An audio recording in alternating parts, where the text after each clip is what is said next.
ಚೂರು ಕಡಿಮೆ ಆಗಿಲ್ಲ. ಏನು ಕಮ್ಮಿ ಆಗುತ್ತೆ ಅದು 4 ವರ್ಷ ಅಲ್ಲ, ಎಷ್ಟೇ ವರ್ಷಗಳಾದ್ರೂ ಏನಂತೀವಿ, ಒಂದು ವ್ಯಕ್ತಿತ್ವದ ಒಂದು ಇದೆಯಲ್ಲ ಅದು ಯಾವಾಗಲೂ ಕಮ್ಮಿ ಆಗಲ್ಲ. ಯಾಕಂದ್ರೆ ಆ ಥರ ಒಂದು ಹೆಸರು ಅಲ್ಲ, ಹೆಸರು ಅನ್ನೋದಕ್ಕಿಂತ ಆ ಥರ ಒಂದು ಮನುಷ್ಯ, ಒಂದು ಹ್ಯೂಮನ್ ಹಂಗಾಗಕ್ಕೆ ಒಂದು ಅಪರೂಪ ಬೇಕಾಗುತ್ತೆ. ಕೆಲವು ವ್ಯಕ್ತಿಗಳಿಗೆ ಅದು ಬರೋದು. ಏನು ಅಪ್ಪಾಜಿ, ಅಪ್ಪು, ಆ ಥರ ವ್ಯಕ್ತಿಗಳಿಗೆ ಆ ಥರ ಆಗೋದು. ಅದು ಯಾವಾಗ ನಾವು ಏನು ಹೇಳೋಕ್ಕೆ ಆಗಲ್ಲ ಅದ್ರ ಬಗ್ಗೆ. ಏನೋ ಹೇಳಿದ್ರೆ ಕಮ್ಮಿನೇ ಆಗಲ್ಲ.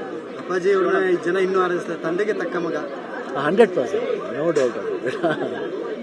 ಸಾಮಾನ್ಯವಾಗಿ ನೀವು ನೋಡ್ತಾ ಇರ್ತೀವಿ, ಎಲ್ಲೂ ಕೂಡ ನೀವು ಅವ್ರಿಗೆ ಇಲ್ಲ ಅಂತ ಎಲ್ಲೂ ಬಳಸಲ್ಲ.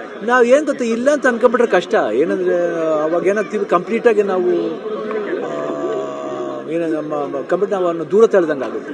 ನಾವು ಅವ್ನ ನೆನಪಲ್ಲಿ ಬಾಳಬೇಕು, ಆ ನೆನಪನ್ನ ಮನಸ್ಸಲ್ಲಿ ಇಟ್ಕೋಬೇಕು. ನಾವೇನು ಮಾಡಬೇಕು, ಎಷ್ಟು ಪ್ರಯತ್ನ ಆಗುತ್ತೋ ಅಪ್ಪು ನಮ್ಮಲ್ಲಿ ತೋರ್ಸೋಕ್ಕೆ ಪ್ರಯತ್ನ ಪಡಬೇಕು.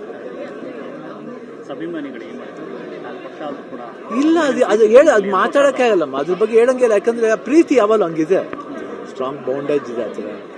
ಯಾಕೆ ಅವ್ನ ನಡವಳಿಕೆ ನನಗೆ ಅವ್ನ ವೀಡಿಯೋಸ್ ನೋಡ್ತಾ ಇದ್ರೆ ನಿಮಗೆ ಅನ್ಸುತ್ತೆ, ಅವ್ನ ಮಾತುಗಳು ಏನೋ ಗೊತ್ತಿದ್ದು ಮಾತಾಡ್ಬಿಟ್ಟು ಹೋದ್ನೋ ಅಂತ ಅನ್ಸುತ್ತೆ. ಈ ಥರ ದಿನಗಳ ಅಂತ ಬಂದಾಗ ನೀವಿಬ್ಬರು ಜೊತೆಗಿನ ಒಂದಷ್ಟು ವಿಡಿಯೋಗಳು ವೈರಲ್ ಆಗ್ತಾ ಇರುತ್ತೆ. ಕೆಲವೊಂದ್ಸರಿ ಒಂದು ಹೊಸ ಕಾರ್ ತಗೊಂಡಾಗ ಇಲ್ಲ, ಅದು ಯಾವಾಗಲೂ ಇರುತ್ತಮ್ಮ. ಯಾಕಂದ್ರೆ ಅಪ್ಪು ಬಗ್ಗೆ ನಾವು ಏನು ಪ್ರತಿ ಅವ್ರ ಬಗ್ಗೆ ಅಪ್ಪಾಜಿ ಬಗ್ಗೆ ಮಾತಾಡೋ ದಿವಸನೇ ಇಲ್ಲ. ಅಟ್ಲೀಸ್ಟ್ ಒಂದ್ಸತಿ ಅವ್ರು ಜ್ಞಾಪಿಸ್ಕೊತಾ ಇರ್ತೀವಿ. ಈ 4 ವರ್ಷ ಅಂತಲ್ಲ, ಅವ್ನು ಇರ್ಬೇಕಾದ್ರೂ ಹಂಗೇನೆ. ಇವಾಗ ನಾವು ಇಲ್ಲ ಅಂತ ಅನ್ಕೊಳ್ಳಲ್ಲ. ಸೊ ಅದಕ್ಕೆ ನನಗೆ ಇಲ್ಲ ಅಂತ ಅನ್ಕೊಳ್ಳ, ಅವ್ನು ಇದಾನೆ ಅಂತ ಅನ್ಸ್ಕೊಂಡೆ ಮಾತಾಡ್ತಿರ್ತೀವಿ ಅಷ್ಟೇ. ಸಮಾಜಮುಖಿ ಸೇವೆಗಳ ಮುಖಾಂತರ ಅಪ್ಪು ಸರ್ ವ್ಯಕ್ತಿತ್ವನ ಅನಾವರಣ ಮಾಡ್ತಾ ಇರೋದು ಇಲ್ಲ 100%. ಯಾಕಂದರೆ ಅಮ್ಮ ನಮಗೆಲ್ಲ ಗೊತ್ತಿರೋದು ಅಷ್ಟೇ, ನಮ್ಗೆ ಗೊತ್ತಿರೋದು ಇನ್ನೇನು ಗೊತ್ತಿಲ್ಲ. ನಾವು ಏನು ಮಾಡ್ಬೇಕಂತಿದ್ದೀವೋ ನಾವು ಅದು ಮಾಡ್ತಾ ಇರ್ತೀವಿ ಅಷ್ಟೇ. ಯಾರಿಗೂ ಗೊತ್ತಾಗಲ್ಲ ಅದು ಅಷ್ಟೇ. ಹೆಲ್ಪಿಂಗ್ ನೇಚರ್ ಅವರಿಂದ ಬಂದಿದ್ದು, ದೊಡ್ಡವರಿಂದ ಬಂದಿದ್ದು, ಬಾಡಿಯಿಂದ ಬಂದಿದ್ದು, ಅದು ಕಂಟಿನ್ಯೂ ಆಗ್ತಿದೆ ಅಷ್ಟೇ.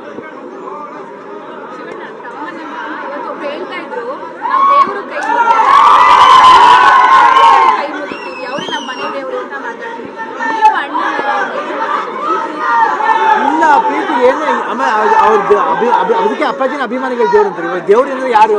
ಅವ್ರು ನಮ್ಮನ್ನ ದೇವ್ರ ಅಂತ ಕರೀತಾರೆ, ಅಪ್ಪನ ದೇವ್ರು ಕರೀತಾರೆ, ನಾವು ಅವ್ರನ್ನ ದೇವ್ರ ಅಂತ ಕರಿತೀವಿ. ಅದು ಅಪ್ಪಾಜಿ ಅವತ್ತೇ ಹೇಳ್ಬಿಟ್ರು, ಅಭಿಮಾನಿಗಳ ದೇವ್ರು ಅಂತ. ಅವ್ರು ಯಾವ ಬಾಯಿಂದ ಹೇಳಿದ್ರು ಗೊತ್ತಿಲ್ಲ, ಆ ಮಾತು ನಿಜವಾದ ಸತ್ಯನೇ ಹೇಳಿ. ಈಗ AI ವಿಡಿಯೋಗಳನ್ನ ನೋಡಿದಾಗ ಇವ್ರು ಯಾಕೆ ಅಂದರೆ ಒಂದು ಸಿನಿಮಾ ಮಾಡಬಾರ್ದಾಗಿತ್ತು ಅಂತ ಅನ್ಸುತ್ತೆ. ಅಣ್ಣ ತಮ್ಮಂದ್ರು ಸ್ಟೋರಿ ಇರೋಂಥದ್ದು ಜೊತೆಗೆ ಇದ್ದಾಗಲೇ ಮಾಡಬೇಕಾಗಿತ್ತು ಅಂತ ತುಂಬ ಅನ್ಸುತ್ತೆ. ಆ್ಯಕ್ಚುಲಾಗಿ ಅದು ಆಕೆ ಮಾತುಕತೆ ನಡೀತಾ ಇತ್ತು, ಅದೇನೋ ಅದು ಲಾಸ್ಟ್ವರೆಗೂ ಆಗಲೇ ಇಲ್ಲ.